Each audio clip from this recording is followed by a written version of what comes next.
मेरा नाम है डॉक्टर सारंग रोटे। मैं पुणे में न्यूरोसर्जन हूँ। मेरे साथ में है डॉक्टर रंजीत देशमुख, डॉक्टर विवेक बोंडे, डॉक्टर तुषार बोर्डे।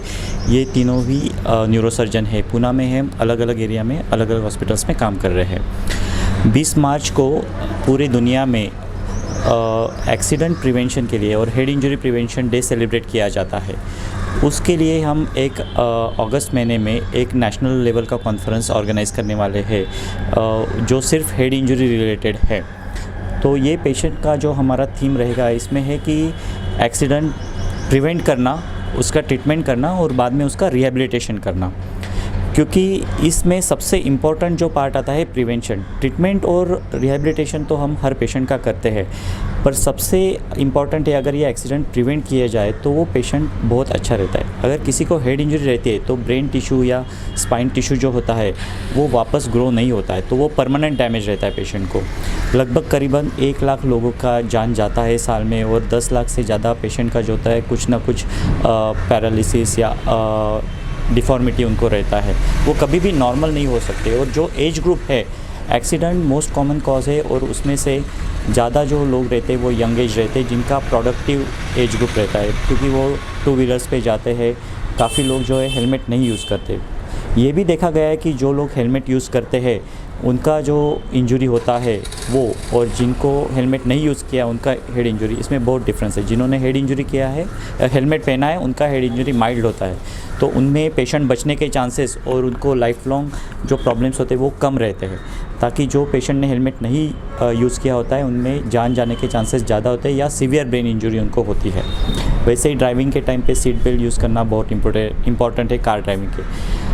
Wrong side driving, footpath driving, high speed driving, ये सब जो है अगेन ये बहुत ख़राब हेड इंजरी करता है कि जिसमें पेशेंट बचने के चांसेस कम होते हैं।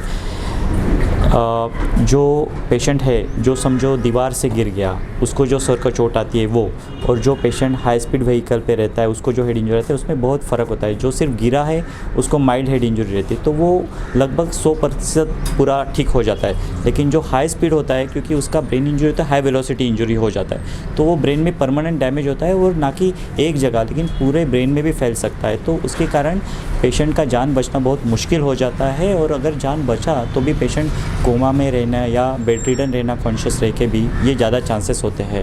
सो ये देखा गया है दुनिया भर में कि सबसे अच्छी चीज़ क्या होगी ये पेशेंट्स के लिए, तो सबसे अच्छी चीज़ यही है कि ये प्रिवेंट होना चाहिए। हेड इंजरी ही आप प्रिवेंट करो, point it is possible, 100% possible. Doctor साहब, इसमें 2 लोग ज़्यादातर इन्वॉल्व होते हैं। एक वो जिनको ये हेलमेट यूज़ करना है, दूसरे वो जो ये लॉ इन्फोर्समेंट अथॉरिटीज़ हैं। तो लॉ इन्फोर्समेंट अथॉरिटीज़ से लगभग आपने बात करी होगी, क्योंकि पूना में ऐसा देखा है कि जब जब हेलमेट की सख्ती हुई है लोगों ने उसका ज़्यादा से ज़्यादा विरोध किया।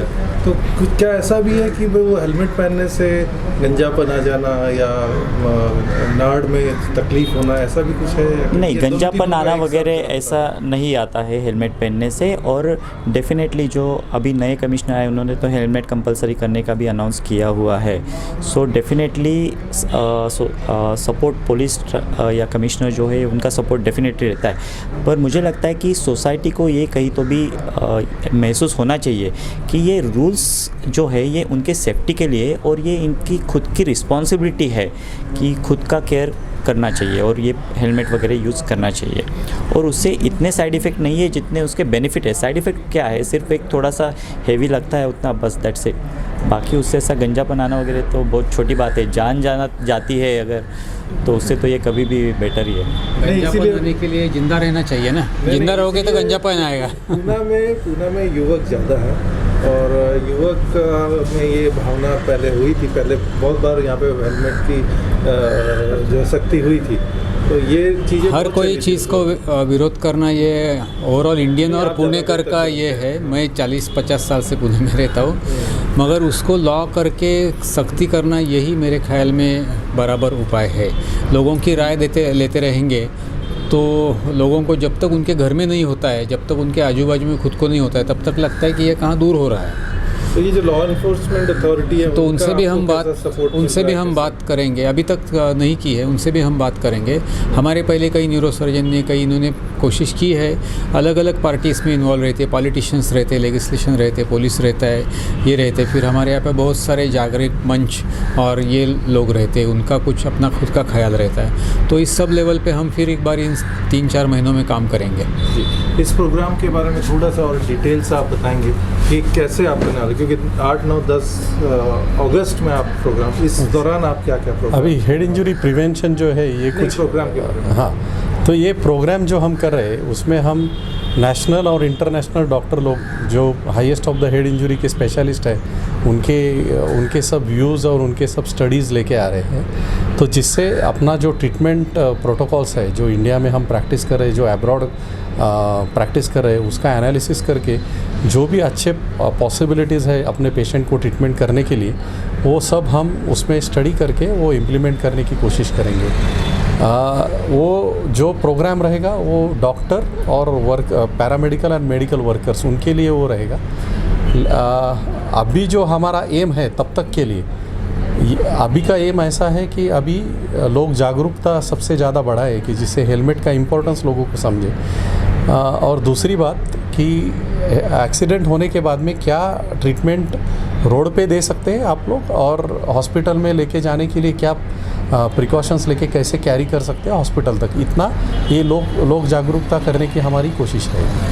आप कुछ ऐड ऑन करना चाहते हैं? सिर्फ हेलमेट ही सबसे ज़रूरी चीज़ नहीं है। आजकल के युवक हम देखते हैं मोबाइल पे बात करना, एक हाथ से गाड़ी चलाना, मोबाइल पे बात करना। जब गवर्नमेंट रेगुलेशन है कि 2 व्हीलर पे केवल 2 व्यक्ति ही बैठ सकते हैं, तो 3 से 4 युवक हमें आसानी से हर रोज़ दिख जाते हैं। तो उसके बारे में हम कोशिश कर रहे हैं कि पुलिस यंत्रणा और ट्रैफिक पुलिस यंत्रणा दोनों विभाग जो है उनसे बात करके उससे स्ट्रिक्ट लॉ कैसे लिया जाए। उसके अलावा जब एक्चुअल एक्सीडेंट होता है तो मरीज़ को अस्पताल को पहुंचाने की जिम्मेदारी कई बार एम्बुलेंस ड्राइवर्स भी होती है, वहाँ पे कोई डॉक्टर अवेलेबल नहीं होता है। तो एम्बुलेंस की कई संगठनाएं हैं पुणे में, रिक्शा संगठनाएं हैं, उनके साथ मीटिंग करवाना, ये सारे पॉइंट्स रहेंगे कि जिनसे अगर एक्सीडेंट होता भी है, एक तो प्रिवेंशन प्रतिबंध तो है ही, पर जब होता है तो मरीज़ जल्द से जल्द अस्पताल कैसे पहुँचे ताकि बीमारी कम प्रतिशत में रहे, ज़्यादा बढ़े ना। इसलिए जो भी संगठनाएं इसमें इन्वॉल्व है उनसे मीटिंग करवाना, उनकी राय लेना, वो जल्द से जल्द मरीज़ कैसे अस्पताल तक पहुंच रहा है इसका अवेयरनेस क्रिएट करना, ये भी एक काम रहेगा। आपका थोड़ा